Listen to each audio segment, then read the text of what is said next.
Good evening, YouTubers.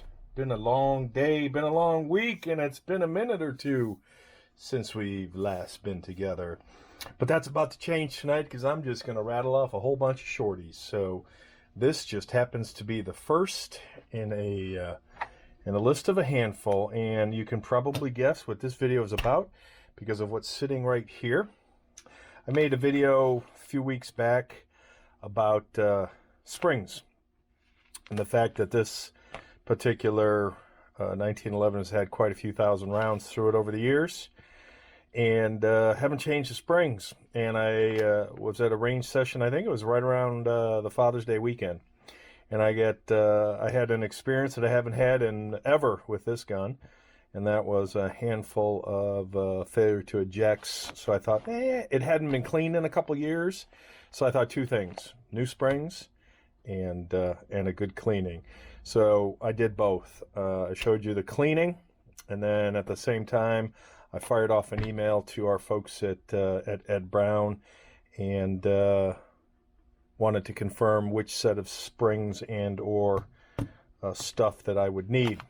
And I have to say, I was a little disappointed in Ed Brown for two reasons. One, when you call, you get a recording that basically tells you to go onto the web. Actually, let me do this.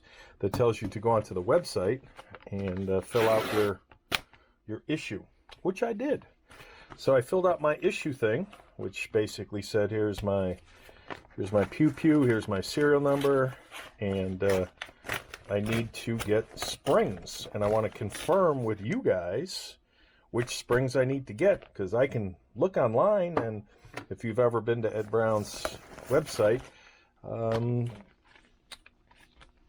it's not that it's confusing, it's that it's not necessarily crystal clear based on what you have and what you may need, because they don't really say, oh, for a particular, this model gun you need blah blah blah. But they do then call out a couple of things for a particular model of gun. And a couple of debates were around recoil spring poundage.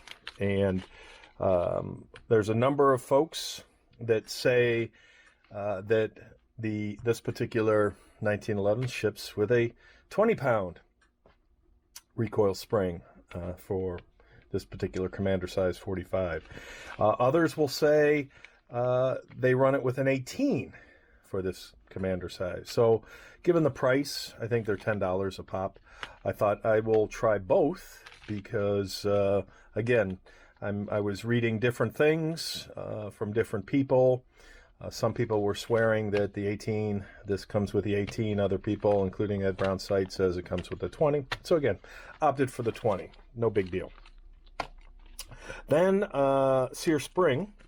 The Sear Spring that is in this puppy has a lifetime warranty, so one would think it would never be necessary, but because you pay so much in shipping and other parts are so relatively inexpensive, I figured, why not? Same thing with the firing pin spring. There is only one choice, if memory serves, on Ed Brown for a heavy-duty firing pin spring. So I picked up two of those.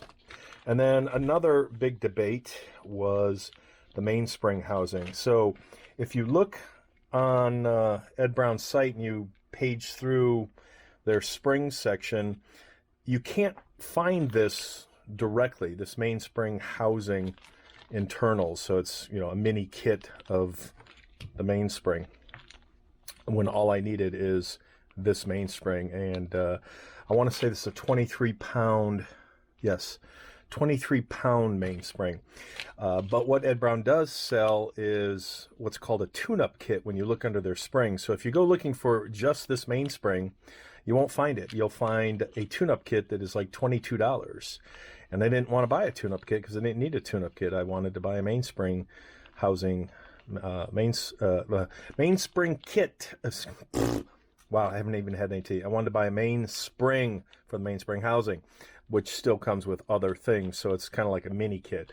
And this is, $9 and change versus $22. So the cost difference of the tune-up kit and this is what covered shipping.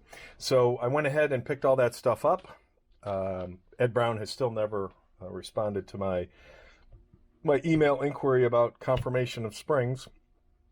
So I kind of had to do that with some Google Foo and some other folks at the range and whatnot, and then taking a guesstimation.